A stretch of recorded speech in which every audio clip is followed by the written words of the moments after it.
What's up guys, Sibo here, and today I come bearing gifts in the form of a beginner's guide to polymer clay. So let's get started.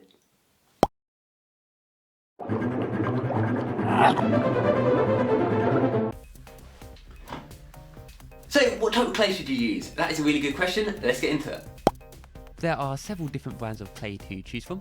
Everyone has their favourites, but I would highly recommend staying as far away as possible from anything that is unbranded, aimed at kids, or that boasts about being uber duper soft. For this video I'm going to be using Fimo Professional in black. Sadly, every single polymer clay project that anybody ever does all starts the same way, and that is cleaning absolutely everything. Clean your hands, clean your work surface, clean your tools. We need to do this because you absolutely at all costs want to avoid getting dust, hair and dirt anywhere near your clay. Okay, bam, we have a block of clay. Now what the hell do we do with it?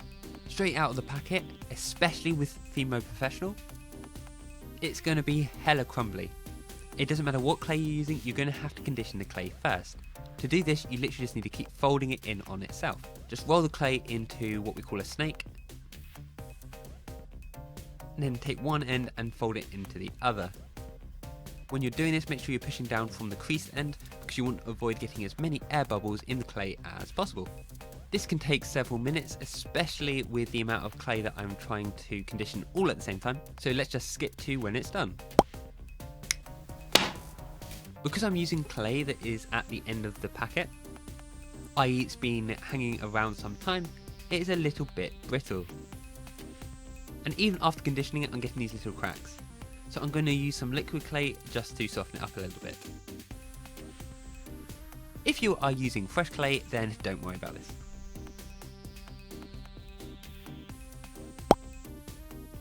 Next up, let's roll out some clay.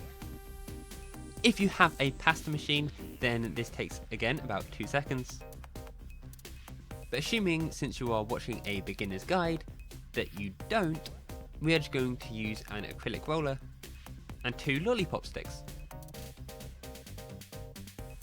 When conditioning the clay, we try to avoid air bubbles, but sometimes it does happen. If this does happen, just pop them and continue rolling.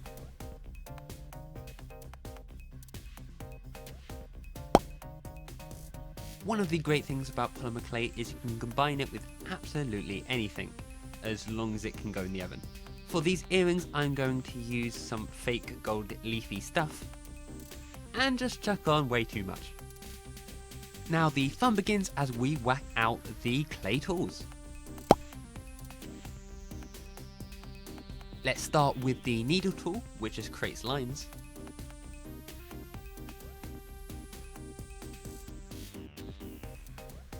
I'm going for sort of a lava rocky cracky pattern.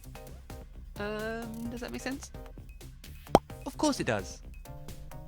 Next up we've got the ball tool, at least I think it's called a ball tool. And that's good with just prodding stuff.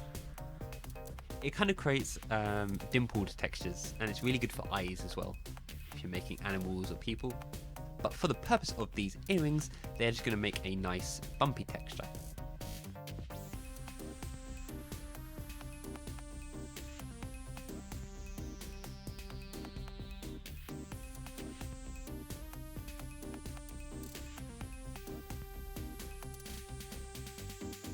Now we are going to pretend like I didn't put on way too much gold foil on beforehand and scrape some off.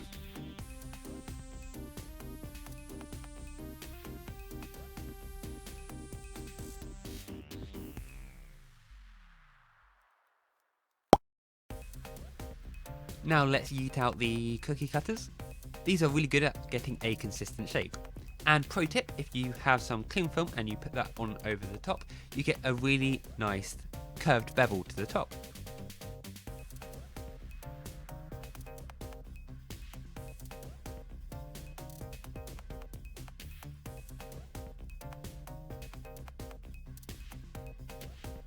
Now I'm just removing the excess clay. You get a mass amount of bonus points if you make it look as chaotic and messy as possible.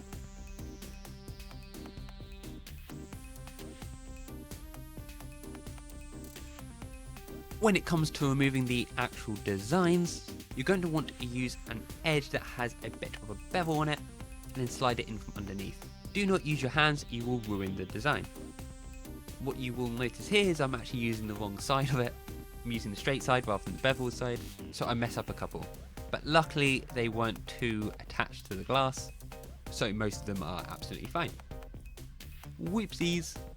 Clay is not cheap and wasting clay is ultra annoying, so let's make a design out of the remaining clay.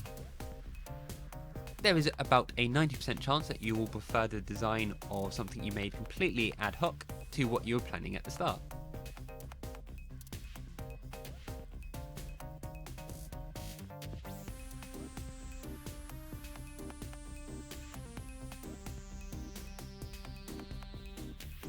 But now we need to chuck them all in the oven to get cured. The time and temperature that you need to bake them for is all written on the packet. Better generally to put them in for longer at a slightly lower heat than it is to do it vice versa. Especially if you don't know what temperature your oven is exactly because you don't have an oven thermometer. Anyways, while you're waiting half an hour or so, make sure you bake yourself a nice beautiful chocolate cake before turning the oven off and taking out your soon-to-be earrings. It is worth knowing that any polymer clay that you take out of the oven, you do not want it to cool down uber duper quickly, otherwise it may crack. For this reason, for any polymer clay that I'm taking out of the oven, I will leave it in there just a little bit longer after I've turned the oven off. This just ensures that the clay cools down a lot slower. Now that I have finished cooking up a storm, it is time for some sanding. I'm going to start off using a nail file just to get off any large clumps, followed by some sandpaper just to make it a little bit more smooth.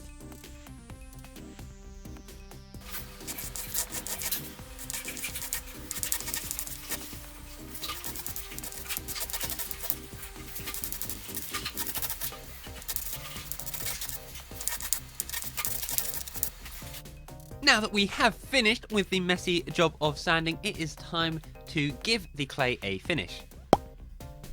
Whilst it is 100% acceptable to leave clay unfinished, anytime that you embed little pieces into the clay or you paint clay, you should give it a finish just to lock everything in. There are multiple different types of finishes that you can use that give a matte finish or a glossy finish, but for this project I want a super glossy finish, and that requires UV resin. UV resin can be just a little bit messy. Here I am using the universally widely accepted best tool in the entire world, a toothpick, to try and brush on the UV resin on top of my designs. If you happen to have something that's darn hot like a flame hanging around, then briefly heating up the glaze can help to remove any air bubbles. Then it is just a matter of following the instructions on your UV resin and either leaving it outside for a while to cure, or using a big ominous purple UV light thing.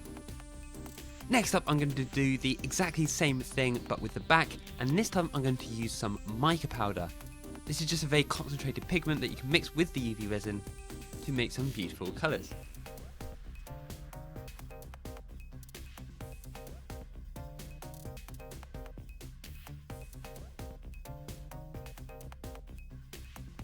As you have probably noticed, we are a fair bit into this video and they still look absolutely nothing like earrings. Let's sort that out by adding some fixings. Whilst it is possible to put eye pins in whilst you're making the clay initially, I prefer to manhandle my clay as little as possible and do all the fixing related stuff at the end. For these designs we are going to drill a hole directly into the clay.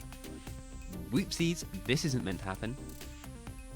I'm guessing this was because I used too much mica powder in the figment and therefore it didn't cure the base layer properly.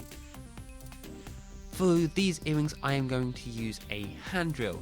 They are a lot less big and scary than the electronic ones, and they are less likely to completely destroy my designs. Now we have options. If the design is thin enough, then you can just attach a jump ring or a couple of jump rings and connect those to some earring hooks.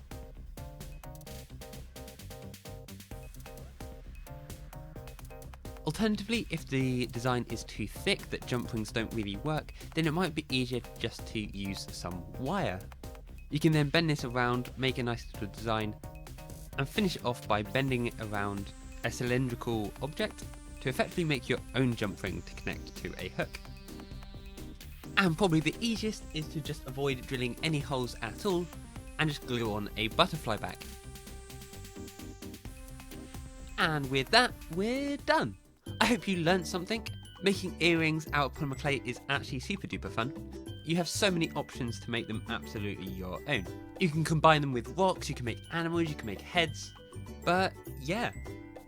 Thank you so much for watching, guys, I really appreciate it. If you did enjoy this video, then why not hit that like button, but for now I will see you guys all in the next video. Peace!